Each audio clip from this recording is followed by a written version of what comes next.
समर्थन में जनसभा रखी गई है और चलिए अब सुनते हैं मुख्यमंत्री अशोक गहलोत को। और ये भी न समझो कि शब्दों के साथ खेलने की सोबत पड़ गई है। अशोक जी गहलोत हिंदुस्तान के मंचों पर चढ़ करके बोले तो ये समझो कि मेरे हिंदुस्तान को राजस्थान के मुख्यमंत्री की जरूरत पड़ गई है। आइएगा गहलोत साहब। हमारे डिप्टी सीएम साहब और प्रदेश कांग्रेस अध्यक्ष पायलट साहब, हमारे कैंपेन कमेटी के चेयरमैन हमारे स्वास्थ्य मंत्री डॉक्टर रघु शर्मा जी, हमारे वरिष्ठ नेता पूर्व प्रदेश कांग्रेस के कार्यवाहक अध्यक्ष परसा मुर्दिया जी, जिला अध्यक्ष व हमारे विधायक बिलाड़ा हिरालाल जी मेघवाल साहब, सिरोही के विधायक भाई सैम लोढ़ा जी जो इंचार्ज भी अभी पाली लोकसभा क्षेत्र के, हमारे वरिष्ठ नेता नारायण बेड़ा जी, जनरल सेक्रेटरी पीसी जी सत्येंद्र भारद्वाज जी, सुनील परियार जी, नारायण राम रावड़ी जी, मुन्नी देवी जी, दिनेश देसला जी, हरिंद्र ग्वाला जी, डॉक्टर ललित मेहरा जी, चंचलमल जी भंडारी साहब, डूंगराम जी कैदर साहब, भोमाराम जी पूर्व प्रधान और तमाम हमारे उपस्थित नेतागण, उपस्थित बुजुर्गों, भाइयों और बहनों, नौजवान साथियों, अभी पायलट साहब ने आपको सब बात बताई। हम सबकी सलाह से बद्रीराम जाखड़ जी जो आपके अपने हैं, उनको राहुल गांधी जी ने पाली क्षेत्र से दूसरी बार टिकट दिया है और इस उम्मीद के साथ में कि आप सबका आशीर्वाद, आपका सहयोग, आपको समर्थन को मिलेगा। मैं आपको कहना चाहूँगा, बद्रीराम जाखड़ जी को आपने कामयाब किया। इन्होंने तमाम वो काम किए दिल्ली में जाकर के जिससे कि जोधपुर का पाली का मान सम्मान बढ़े। अभी पायलट साहब कह रहे थे कि इनका सापा, इनकी मुस्कुराहट, इनकी मूछें, उस पर नाज हम लोगों को है। पर दिल्ली में भी 542 होते हैं लोकसभा के मेंबर, लोकसभा के, और राज्यसभा के करीब 250 होते हैं। आप कल्पना करो, लोग 4-5 बार एमपी बन जाते हैं तो लोग जानते नहीं कि एमपी कौन सा, कि 700-800 का कुनबा वहाँ पर है। और जाखड़ साहब ने ऐसा कमाल किया वहाँ पर कि पूरे 800 मेंबर जो है राज्यसभा लोकसभा के, वो इनको जानने लग गए। ये जोधपुर का मान है, शान है। इनको वापस भेजो आप, फिर आप देखो ये अपनी जन्मदिवस भी मनाते हैं वहाँ पर, तो तमाम पार्टियों के लोग जो बैठे रहते हैं वहाँ पर, एक हॉल है बहुत बड़ा वहाँ पर, उसको कहते हैं सेंट्रल हॉल। वहाँ कांग्रेस हो, चाहे बीजेपी हो, सीपीएम, सीपीआई, बीएसपी और सपा और जितनी पार्टियाँ छोटी मोटी आरजेडी, सब पार्टियों के लोग बैठे रहते हैं, एमपीज और मिनिस्टर। इनकी बर्थडे मनी वहाँ पर, तो तमाम मिठाई में टोकरे आए वहाँ पर और सबको बांटे गए। तो सबने कहा भाई ये कहाँ की मिठाई खिला रहे? वो बद्रीराम जाखड़ फेंटा वाला मूछा वाला बेटा, उसकी बर्थडे आ रही, वो मनाई जा रही है। तो आप समझ सकते हो अपनी कुबूत से इन्होंने अपनी पहचान बनाई। अभी वादा किया भाई छोटी मोटी गलती मेरे को माफ़ करना। पहला अनुभव होता है, उसमें गलती हो जाती छोटी मोटी। को वादा किया, ध्यान रहा नहीं, आगे निकल गए, पर नीयत में कभी खोट नहीं रही। इनकी नीयत रही कि गांव वालों का मैं भला करूं, किसान का, किसानी का, मजदूर का, दलित का, पिछड़ों का, आदिवासियों का, जो मेरी कलम में ताकत दी है जनता ने, उसका उपयोग मैं उसके लिए करूं जिसको राज की जरूरत है। मुझे खुशी है कि आज हमारी बहनें, माता भी इतनी बड़ी तादाद में यहाँ बैठी हुई है। मैं सबसे अपील करूंगा कि जो कुछ हो रहा है देश में वो सब आपको मालूम है। मोदी जी का जो पहले 5 साल पहले जो था, मोदी मोदी मोदी बोलती थी जनता, अब सब बंद हो चुका है, क्योंकि उनकी जुमलेबाजी जनता को पसंद नहीं आई। झूठे वादे किए काला धन लाने के, 1 रुपया काला धन लेके नहीं आए। 2 करोड़ नौजवान नौकरी देंगे प्रतिवर्ष, कोई नौकरी दी नहीं गई। देश के अंदर महंगाई कम हुई नहीं, किसान अलग दुखी हो गया, तो चारों ओर से हाहाकार मचा हुआ है। आत्महत्या अलग कर रहा किसान, फैक्ट्रियाँ बंद हो गई, छोटे मोटे उद्योग धंधे चौपट हो गए, क्योंकि नोटबंदी के बाद में हालात बड़े गंभीर हैं। इन हालातों में हम लोग चल रहे हैं। इसलिए मैं आपको अपील करना चाहूँगा कि जनता बहुत दुखी है, लोगों में आक्रोश है, पर माहौल भय का है, घृणा का है, नफरत का है, हिंसा का है। पता नहीं मोदी जी के राज में क्या हो जाएगा, कोई सुरक्षित महसूस नहीं कर रहा है। टेलीफोन पे बात करते लोग चमकते हैं। ये स्थिति देश में बन चुकी है, चाहे वो राजनीतिज्ञ हो, चाहे वो अधिकारी हो, चाहे वो मीडिया वाले हो, कोई हो, चाहे उद्योग धंधे वाले हो, सब लोग बात करते घबराते हैं। इस माहौल में देश चल रहा है। आज लोकतंत्र को खतरा है, क्योंकि कोई आदमी आलोचना करे सरकार की तो सीधा राष्ट्रद्रोह की बात करते हैं, राष्ट्र विरोधी तत्व है। अरे भाई, लोकतंत्र तो आप लोग बैठे माई बाप हो आप लोग। ये गांधी जी का, पंडित नेहरू का, सरदार पटेल का, मौलाना आजाद का, अंबेडकर साहब का दिया हुआ संविधान था। उसके कारण से मीटिंग होती है, वोट मांगे जाते हैं, गरीब हो या अमीर हो, सबका एक वोट का धनी है वो है। अगर ये नहीं होता तो कौन मान सम्मान गरीब का करता। आज सबको अपनी बात कहनी पड़ती है। दरबार जनता का है, अपनी अपनी बात सब कहो और फैसला आपको करना है किसको गद्दी पे आपको बिठाना है। ये अधिकार 70 साल से कायम रहा हिंदुस्तान के अंदर। पाकिस्तान में नहीं रहा था, वहाँ बार बार सैनिकों का शासन, प्रधानमंत्री को जेल में भेजना पड़ा, भेज देते थे वो लोग। एक तो प्रधानमंत्री भुट्टो साहब थे, जुल्फिकार अली भुट्टो, उनको फांसी में लटका दिया गया वहाँ पर। आप कल्पना करो कितना बड़ा फर्क है हिंदुस्तान में और पाकिस्तान के अंदर। बिना मतलब का पाकिस्तान क्या चीज़ है हिंदुस्तान के सामने। हिंदुस्तान महान राष्ट्र है, दुनिया की बड़ी महाशक्ति बन चुका है। पंडित नेहरू के ज़माने से, इंदिरा गांधी के ज़माने से। अरे पोखरण में जो बम विस्फोट का जो परीक्षण किया पहली बार, वो इंदिरा गांधी ने किया था। देश को नहीं भूलना चाहिए, पोखरण के अंदर किया था। कहाँ हिंदुस्तान, कहाँ पाकिस्तान। बिना मतलब बार बार पाकिस्तान पाकिस्तान पाकिस्तान, क्या चीज़ है वो। और उनके IAS को बुला लिया पठानकोट के अंदर दिखाने के लिए कि देखो आप लोगों ने हमारा नुकसान कर दिया। ये अनुभव की कमी से होता है, ये अनुभव की कमी से होता है। ये जो गवर्नमेंट बनी एनडीए की, अधिकांश लोग अनुभवहीन लोग हैं, उनको पता ही नहीं है। और सर्जिकल स्ट्राइक, और सर्जिकल स्ट्राइक हर प्रधानमंत्री ने कराई है ना, हुई है, पर कभी किसी ने कहा नहीं, देश की जनता को भी नहीं कहा। दुनिया में कई जवाब देने पड़ते हैं। ये अनुभव की कमी है इस एनडीए गवर्नमेंट में। आप सीना छाती ठोके को तो हमने सर्जिकल स्ट्राइक कर दिया। अरे भाई, इंदिरा गांधी ने पाकिस्तान के 2 टुकड़े कर दिए। किसे कहते हैं? 90,000 के 53,000 सैनिकों को, जनरल कर्नल सबको अरेस्ट कर लिया, हथियार सरेंडर करवा दिए हमारी आर्मी के सामने। पूरी दुनिया में ऐसा कभी आज तक कभी नहीं हुआ। पर इंदिरा गांधी ने कभी नहीं कहा कि मैंने ही सब कुछ किया। ये हमारा सेना का जो शौर्य है, पराक्रम है, बहादुरी है, साहस है, उसके कारण संभव होता है। हम उनको सलाम करना चाहते हैं शहीदों को। क्या मतलब है आप श्रेय ले रहे हो बिना मतलब का? ये काम सेना का है। सेना ने अपना धर्म निभाया 62 के अंदर भी, 65 में, 71 में, कारगिल के अंदर।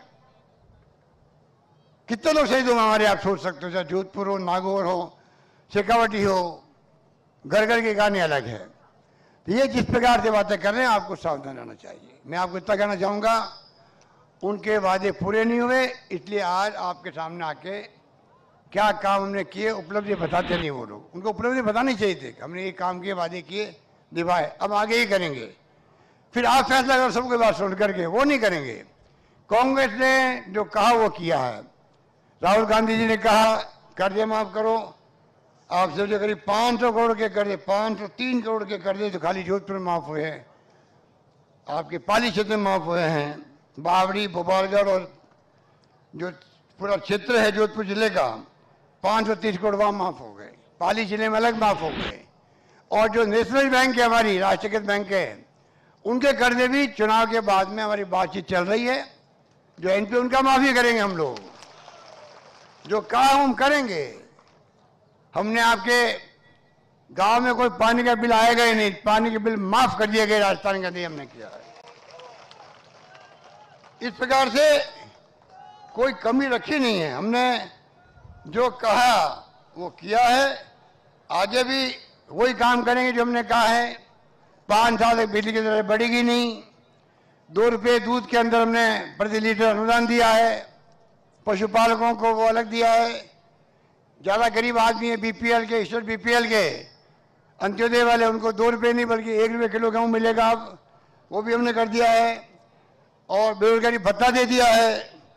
गौवंश के अनुदान को बढ़ाया हम लोगों ने।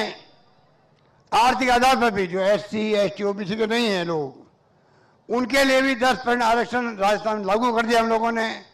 ये बड़ा डिसीजन हुआ है। पंचायतों में, स्थानीय निकायों में वसुंधरा जी ने पता नहीं क्यों जो कम पढ़े लिखे लोग थे उन सबको रोक दिया चुनाव लड़ने से। हमने कहा वसुंधरा जी, MLA MP लड़ सकता अनपढ़, और पंचायत की पंचायत नहीं कर सकता, वार्ड पंच सरपंच कहाँ सोच पैदा कर लिया आपने। करना ही था तो कहते हैं 10 साल के बाद तक हम छूट देते हैं, 10 साल तक नहीं पढ़ोगे बाद में चुनाव नहीं लड़ पाओगे। तो समझ में आने वाली बात थी, आनंद फंड में कर दिया हमने। सरकार बनते ही कहा है पहले की तरह कोई पढ़ा लिखा है या नहीं है, सब लोग इलेक्शन में लड़ सकते हैं, पंचायतों के कोई रोक नहीं होगी आपके ऊपर। ये हमने फैसला कर दिया। इस प्रकार से कई फैसले हमने और भी किए हैं। मैं आपको इतना ही कहना चाहूंगा, दवाई हमने फ्री की 600 दवाई पहले। इस बार आते हमने कहा है कि एक तो हार्ट की दवाइयाँ, एक किडनी की और एक कैंसर की, ये दवाई बहुत महंगी होती है। हमने कहा ये 3 दवाइयाँ ये भी हम फ्री करेंगे। ये हमने घोषणा नहीं करी, लागू कर दिया राजस्थान के अंदर। वो दवाइयों के पैसे नहीं लगेंगे हम आपके। इस प्रकार से लंबी चौड़ी लिस्टें हैं। 2 महीने में 3 महीने में हमने जो फैसले किए 25 वो बहुत आलीशान फैसले हैं। न्याय की योजना ये राहुल गांधी लेके आए हैं। 6,000 प्रति माह मिलेंगे गरीबों को, देश भर के गरीबों को 6,000 प्रति माह का मतलब 72,000 रुपये 1 साल के मिलेंगे। मोदी जी दे रहे हैं 6,000 रुपये सिर्फ 1 साल के 6,000, 2-2 हज़ार की किस्तों में दे रहे हैं। उनको पूछो, आप प्रधानमंत्री हो देश के, केंद्र सरकार आपके पास में है, आप 2-2 हज़ार की क्या किस्तें बांध दिया आपने। राहुल जी के घोषणा पत्र में है प्रति माह 6,000 मिलेंगे, आप सोच सकते हो। अरे हम देते पेंशन 12,000, हम देते पेंशन। पहले 500 थी, 750 कर दी पेंशन मैंने, 750 का 1,000 कर दिया पेंशन हम लोगों ने। इसलिए एक बात कह के मैं अपनी बात समाप्त करूंगा। किसान बजट, आप सब यहाँ अधिकारी किसान बैठे हुए हो, इतिहास नया बन रहा है देश के अंदर, इतिहास नया बन रहा है किसानों के लिए, कृषि के लिए। अभी समझ में नहीं आएगी लोगों के। पहले पार्लियामेंट में 2 बजट पेश होते थे, एक जनरल बजट, एक रेलवे का बजट। रेल का बजट अलग पेश होता था, वो इन्होंने बंद कर दिया। राहुल गांधी ने घोषणा पत्र में कहा हम लोग नई शुरुआत करेंगे, पार्लियामेंट में किसानों का अलग बजट पेश करेंगे। ये बहुत बड़ी बात पैदा करी गई है। जितनी समस्या आपकी होगी अब किसानों को लेके, कृषि को लेके, उपकरणों को लेके, दवाएं, खाद, बीज, उसका बजट अलग पेश होगा। आप कल्पना कर सकते हो कि किस दिशा में मुल्क जाएगा, कुछ सोच नहीं सकता। इसलिए मैं लंबी बात नहीं कहता हुआ आपको मैं तो ही कहूँगा कि कृपा करके आप जो यहाँ बैठे हुए हो, पिछले चुनाव में तो कई कारण हो गए, उस कारण से हमारा उम्मीदवार भोपालगढ़ से जीत नहीं पाया और बोतल जीत गई और बोतल गायब हो गई। अब बोतल गायब हो गई। अब बोतल बीजेपी के साथ में समझौता कर लिया। मैं आपसे प्रार्थना करूंगा, कुछ कारणों से वो जीत गए चुनाव। हमने उनको अभी बातचीत करी थी उनसे, बोतल वालों से भी। हनुमान बेनीवाल लीडर भाई, कहाँ किसान के लोग आप हैं, किसान के बैकग्राउंड के हैं, कहाँ चक्कर पड़ते हैं लोगों के।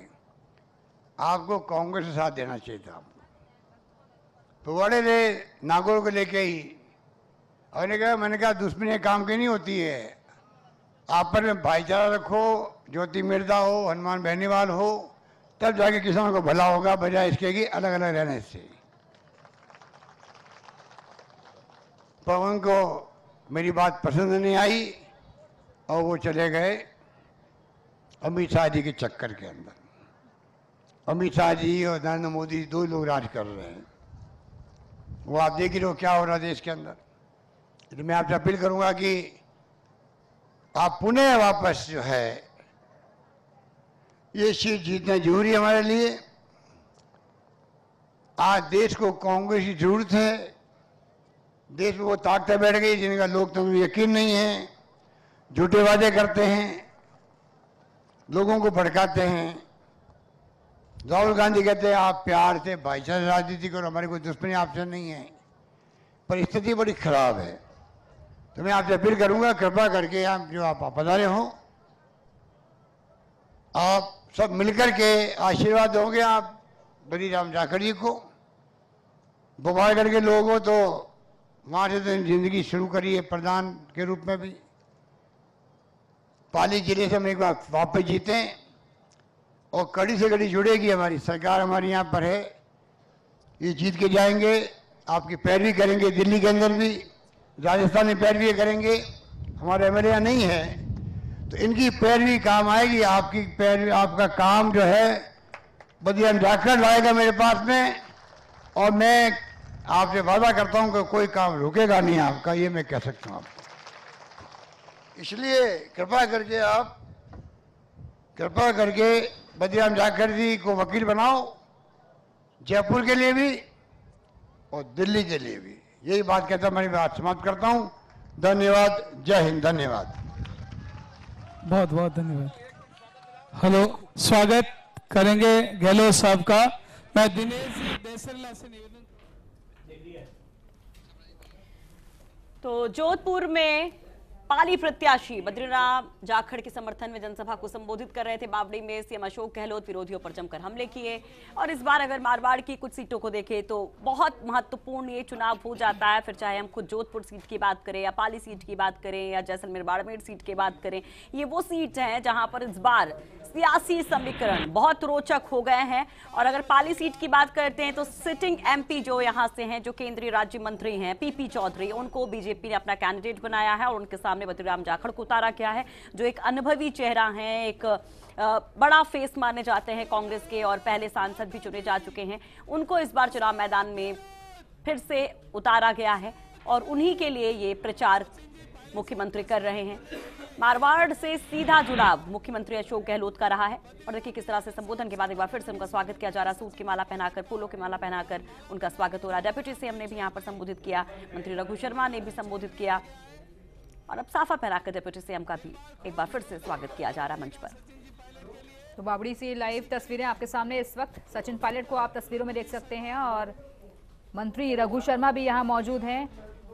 तो आपने मुख्यमंत्री अशोक गहलोत के संबोधन को सुना। एक बार फिर से उन्होंने उन्हीं बातों का जिक्र किया कि हमने जो वादे किए उन वादों को निभाया भी सरकार आने पर, जिसमें चाहे वो किसानों की कर्ज माफी से जुड़ा हुआ मुद्दा हो या फिर युवाओं से जुड़ा हुआ मुद्दा हो, हर वादे को हमने निभाया है। लेकिन केंद्र की मोदी सरकार पर एक बार फिर से वो हमलावर रहे। उन्होंने कहा कि सिर्फ जुमलेबाजी की गई, कोरे वादे किए गए और जनता को सिर्फ गुमराह किया गया।